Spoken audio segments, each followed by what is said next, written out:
నమస్తే, welcome to Telugu రాజ్యం. ఈరోజు మనతో పాటు ఉన్నారు సీనియర్ అనలిస్ట్ భరద్వాజ్ గారు. వారితో మాట్లాడేద్దాం. సార్ నమస్తే. నమస్తే అండి. సార్, టీడీపీ ప్రభుత్వం, కూటమి ప్రభుత్వం అయితే ఎంత ప్రతిఘటన వచ్చినా ప్రజల నుంచి, సమాజం నుంచి బీచ్ షాక్స్ ఏర్పాటు చేసేందుకే వాళ్ళు సిద్ధపడినట్టుగా తెలుస్తోంది. ఇప్పుడు హోంమంత్రి అనిత గారు కూడా ఒక క్లారిటీ ఇచ్చారు. అంటే చంద్రబాబు నాయుడు గారు ఇది పెట్టాల్సిందే అని ఆయన నుంచి వచ్చిన ఆర్డర్ అన్నట్టుగా ఆవిడ మాట్లాడారు. తర్వాత మన టీడీపీ అధ్యక్షులు, రాష్ట్ర అధ్యక్షులు పల్లా శ్రీనివాస్ గారు ఈ బీచ్ షాక్స్ పెట్టడం వల్ల మన సంస్కృతి దెబ్బతినే అవకాశం ఏం లేదు, బీర్లు, కూల్ డ్రింక్స్ కన్నా బీర్లు మరింత బెటర్ ఆరోగ్యానికి, అక్కడ వాటిలో క్యాలరీస్ ఉండవు, తర్వాత షుగర్ ఉండదు, ఇలాంటి మాటలు అయితే చెప్పారు.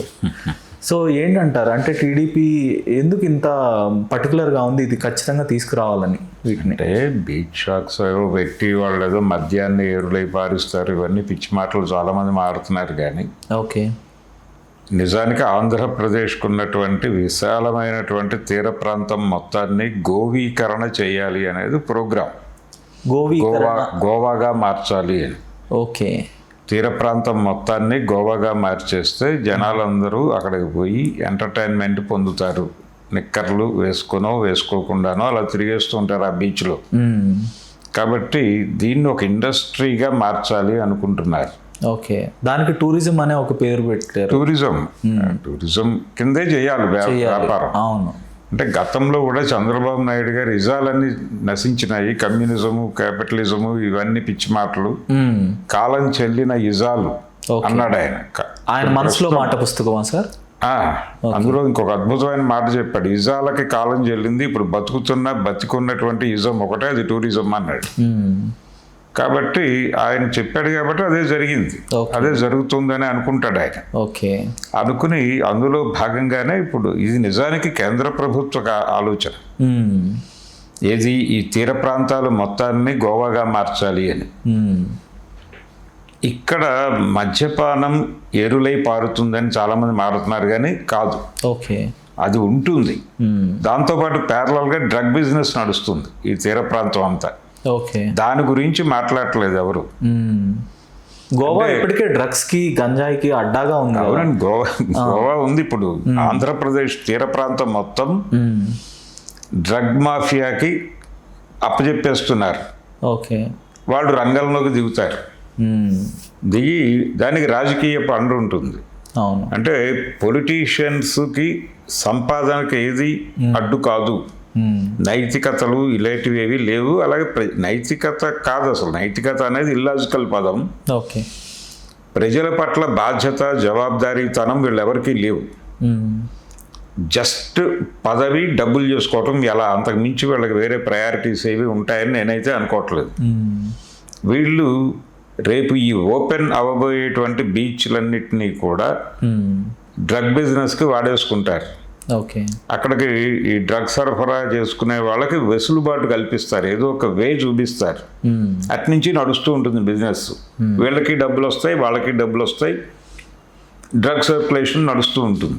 ఓకే, అందుకని ఈ బీచ్లన్నిటినీ గోవాలుగా మార్చడం, దీన్ని గోవీకరణ అంటున్నాను. ఓకే, ఇలా గోవాగా మార్చటం అనే ప్రోగ్రాంలో భాగంగానే ఇవన్నీ చెప్తున్నారు. వీళ్ళు జస్ట్ మందు మీద కాన్సన్ట్రేట్ చేసి మాట్లాడుతున్నారు, కానీ మందు కంటే ప్రమాదకరమైన పరిస్థితులు రాబోతున్నాయి ఆంధ్రప్రదేశ్ తీర ప్రాంతానికి. అవి తీర ప్రాంతం వరకే కన్ఫైన్ అయి ఉండవు, తీర ప్రాంతంతో లింక్ అయినటువంటి ప్రాంతాలన్నిట్లో విస్తరిస్తాయి. అనేక గొడవలకి, గందరగోళాలకి దారితీస్తుంది. యూత్ మరింతగా భ్రష్టు పెట్టే ప్రమాదం ఉంది.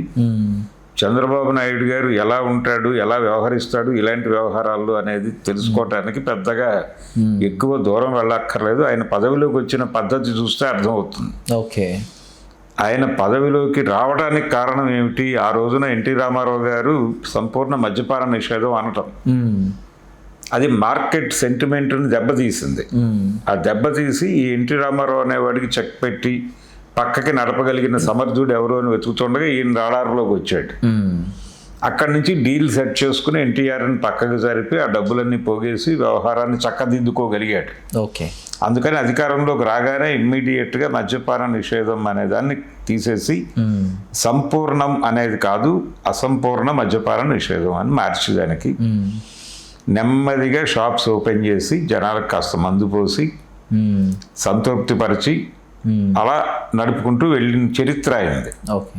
కాబట్టి ఆయన తాగుతాడా తాగడా, ఎప్పుడైనా చిన్నప్పుడు ఎప్పుడో తాగుంటాను అని ఒకసారి ఏదో ఇంటర్వ్యూలో చెప్పాడు ఆయన. చెప్పారా సార్?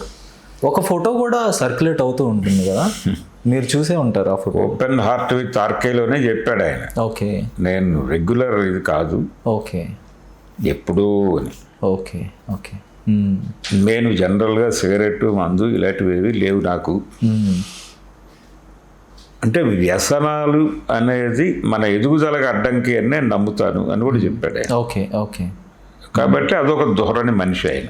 సో ఆయనతో మనకు ఆ ఏరియాలో పెద్దగా గొడవలు అక్కర్లేదు, కానీ ఓకే, ఆయన ప్రధానంగా ఎక్కడైనా వ్యాపారానికి చూస్తాడు, ఇక్కడ బిజినెస్ చేయడానికి అవకాశం ఉందా లేదా అనేది మాత్రమే చూస్తాడు ఆయన. ఆ యాంగిల్లో ఇది నిజానికి జగన్మోహన్ రెడ్డి ముఖ్యమంత్రిగా ఉండగానే అదానీ గారు వచ్చి కలిసి వెళ్ళాడు ఆయన చివరి రోజుల్లో ఎలక్షన్స్కి ముందు. అమిత్ షా గారి ఆశీర్వాదంతో. ఎందుకు కలిశారు అంటే ఇందుకే, ఓకే, ఈ బీచ్ షాప్స్ ఓపెన్ చేద్దామని. అయితే అప్పటికి టైం చాలా తక్కువ ఉంది. ఓకే, తక్కువ ఉంది. ఆయన మాట్లాడిన విషయం అయితే ఇదే, అది అవ్వలేదు, ఇప్పుడు నడుస్తుంది. ఓకే. అంటే బేసిక్గా జగన్మోహన్ రెడ్డి గారు ఆయన అధికారంలోకి రాకముందు 2019 ముందు ఒక ఇచ్చిన హామీలో ఒకటి క్రమేణా మద్యపానాన్ని నిషేధిస్తామని చెప్పారు. సో కారణాలు ఏమైనా కూడా అదైతే జరగలేదు. తిరిగి మద్యం పాలసీ అనేది ఆయనకి ప్రభుత్వం కూలిపోవటానికి కూడా వన్ ఆఫ్ ద రీజన్ అయింది. ఆయన మద్యాన్ని అడ్డం పెట్టుకుని బిజినెస్ చేశాడు. ఓకే, జగన్ గారు కూడా. ఓకే, అంటే ధరలు పెంచాడు. ధరలు పెంచితే ఆటోమేటిక్గా జనం తాగడం ఆపేస్తారు అని ఒక లాజిక్ మాట్లాడాడు. ఓకే, కానీ దాని వెనకాల బిజినెస్ కోణం ఉంది. బిజినెస్ నడిచింది. ఓకే, బిజినెస్ నడిచింది. వీళ్ళు ఇచ్చినటువంటి సంక్షేమ పథకాల ద్వారా ఇంటికి చేరిన డబ్బు తిరిగి ఈ మద్యం దుకాణాల ద్వారా గవర్నమెంట్కే చేరింది. పైగా ఆ రోజుల్లో అవుట్లెట్లన్నీ కూడా గవర్నమెంటే నిర్వహించింది, నగదు మాత్రమే స్వీకరించారు.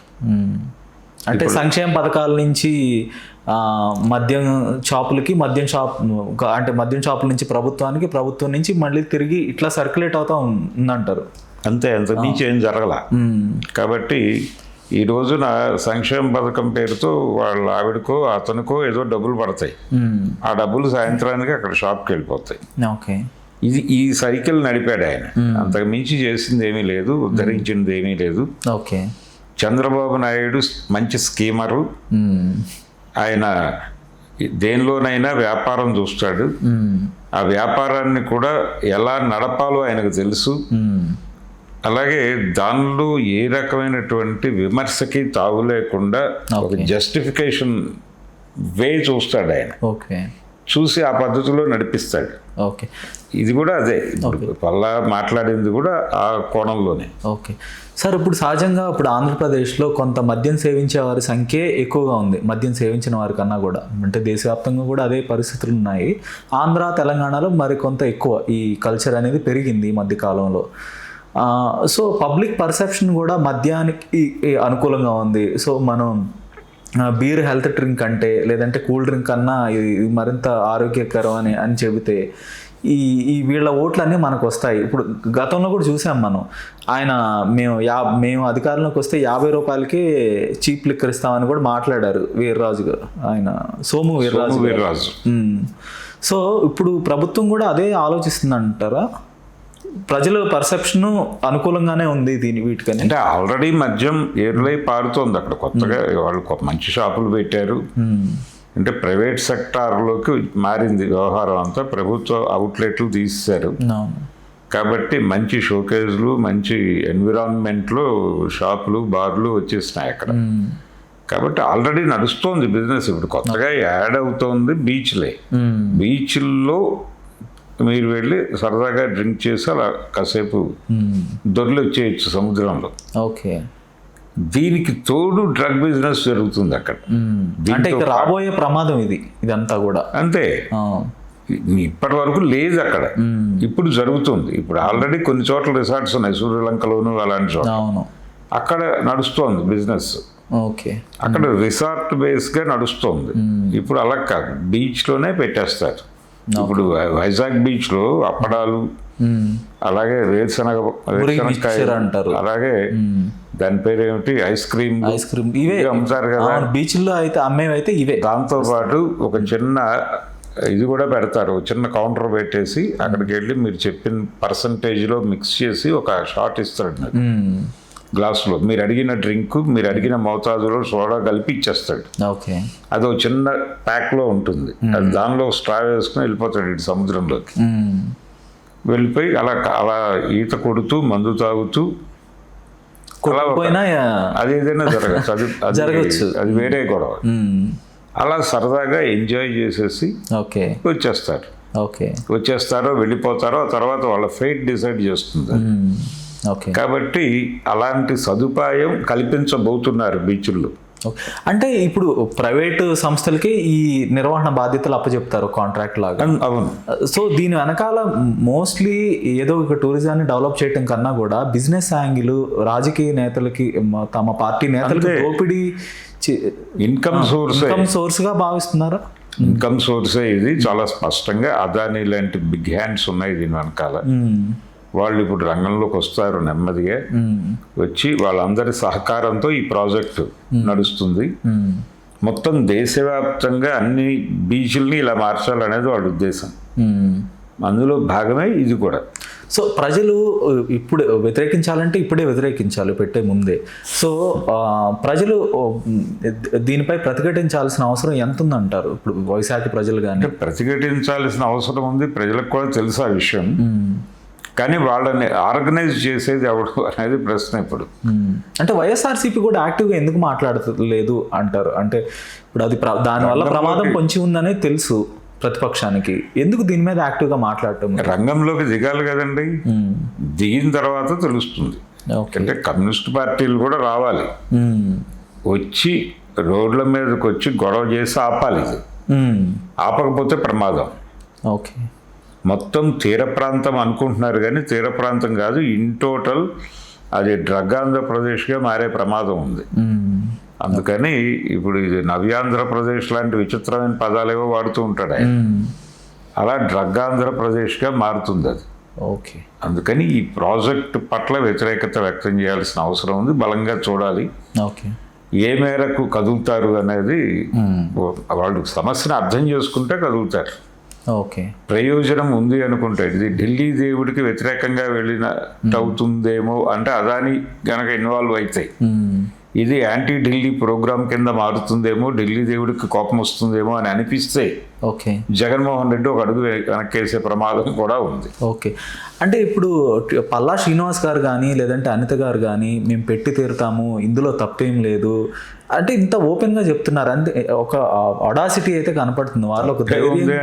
అంటే ఇప్పుడు కల్చర్ అండి, రోజువారీ సరదాగా నైట్ విపరీతంగా స్ట్రైన్ అయిపోతుంది, గతంలో లాగా లేవు జీవితాలు అని చెప్తున్నారు వీళ్ళే. అవును. సాయంత్రం పూట కొంచెం రిలాక్సేషన్ కోరుకుంటున్నాడు మనిషి, చిన్న బీరో పాడో తాగి. దాన్ని ఎందుకు మనం కాదనాలి? ఏదో ఒక నిబంధనలాగా ఎందుకు కంట్రోల్ చేయాలి? తాగనివ్వండి. అంటే ప్రజల్ని ఎడ్యుకేట్ చేయాల్సిన ప్రభుత్వాలే బీర్లు తాగండి అని చెప్పటం ఇది చాలా కొత్తగా లేదంటారా సార్? ఇప్పుడు మద్యం కావచ్చు, ఏదైనా కావచ్చు, అసలు మార్కెట్ ఎకానమీ దాని మెకానిజం అర్థం కాకపోతే ప్రమాదం. యంత్రం రోజుకి 10 వస్తువులు తయారు చేస్తుంది. ఆ 10 వస్తువులు ఒక ఊళ్ళో 5గురే ఉంటారు. ఓకే. 5గురికి 5 వస్తువులు అమ్మేసిన తర్వాత 5 వస్తువులు మిగిలిపోతాయి. యంత్రం నిద్రపోదు, మర్నాడు కూడా 10 వస్తువులు తయారు చేస్తుంది. ఆ రోజు 15 అవుతాయి. ఓకే. 15లో 5 అమ్ముడవుతాయి, 10 ఉంటాయి వీడి దగ్గర. రెండో రోజుకి ఇంకొక 5 యాడ్ అవుతాయి, 15 అయిపోతాయి. ఏం చేయాలి వీటిని? యంత్రం తయారు చేసిన తర్వాత వీడు మురగబెట్టుకోలేడు కదా, పక్క ఊరు వెళ్ళి అమ్ముతాడు. ఇలా పక్క దేశాల వరకు అమ్ముకోవాల్సి వస్తుంది. అలాగే కొన్ని సెగ్మెంట్స్ తాగకూడదు అనే నిబంధన ఉంటుంది. మందు ఉత్పత్తి అవుతూ ఉంటుంది. ఆడపిల్లలు తాగాలి. 3 ఏళ్ల పిల్లవాడి దగ్గర నుంచి ప్రతి ఒక్కడు తాగితే అంతకంటే ఆనందం ఏముండదు వ్యాపారానికి, కంపెనీలకి ముఖ్యంగా. అవునండి, మద్యం తాగే కంపెనీలు ప్రొడక్షన్ చేసే మిషన్ ఉత్పత్తి చేసే దానికి ఒక వైడ్ స్పాన్ ఉండాలి కదండి. అవును కస్టమర్ బేస్ అంటారు దాన్ని. కస్టమర్ బేస్, ఆ కస్టమర్ బేస్ ఉండాలి, దానికి సంబంధించినటువంటి ప్రమోషన్ ఉండాలి. ఓకే. అందుకని రిలాక్సేషన్ అనే పేరుతో మందు తాగటం అనేది ఒక కల్చర్గా డెవలప్ చేశారు. నార్మలైజ్ అయిపోయింది. నార్మలైజ్ చేసి అది ఒక కల్చర్గా మార్చారు. నార్మలైజ్ చేయటం అనే స్థాయి దాటి ఇది పార్ట్ ఆఫ్ సంస్కృతి అంతే. ఇది కల్చర్. సరదాగా వెళ్ళి తాగుదాం కాసేపు కూర్చొని, ఏంటి ఏమైనా ఉందా ఈరోజు అని ఆడపిల్లలు కూడా మాట్లాడే పరిస్థితికి వచ్చేసింది. అవును. ఇది భార్యాభర్తలు కలిసి చాలా కనపడుతున్నాయి. దాంతోపాటు ఎవరైనా ఎక్కడైనా ఎప్పుడైనా తాగే అవకాశం కల్పించాలి అనేది కూడా ఉంది. వీధికి బెల్ట్ షాపులు, వీధికి వైన్ షాపులు కాదండి. ఈ మధ్యకాలంలో మల్టీప్లెక్స్ చైన్ వాళ్ళు ఒక పిటిషన్ పెట్టున్నారు ప్రభుత్వం దగ్గర. ఓకే. అది ఇంకా వాళ్ళు సంతకం పెండింగ్లో ఉంది. వాళ్ళు అడిగింది ఏంటంటే సినిమా థియేటర్స్లో కూడా డ్రింక్ అలౌ చేయండి అని అడిగారు. డ్రింక్ అలౌ చేస్తే ఆల్కహాల్. అవునండి. ఓకే. మందు తాగుతూ సినిమా చూస్తారు. ఓకే. మందులో సినిమా మంచింగ్గా మారబోతోందా అని చెప్పి బాలీవుడ్లో ఒక ప్రముఖ నటుడు కామెంట్ చేశాడు. ఓకే. కాబట్టి ఆ లెవెల్కి వెళ్ళిపోతుంది బిజినెస్, మందు బిజినెస్. ఓకే. ప్రతి చోట ఎవడైనా సరదాగా ఒక గర్ల్ ఫ్రెండ్తో అలా సినిమాకి వెళ్ళి కొంచెం వైన్ తీసుకుని అలా కూర్చుని సినిమా మానాన్ని సినిమా నడుస్తూ ఉంటుంది, వీళ్ళ పనిలో వీళ్ళు ఉంటారు, ఎవరి గోల వాడిదే. ఏది కాన్సన్ట్రేటెడ్గా ఏది నడవకూడదు. ఓకే. అందుకని ఇది ఒక సెలబ్రేటివ్ ఈవెంట్ స్పేస్గా మారిస్తే తప్ప వ్యాపారం నడవదు.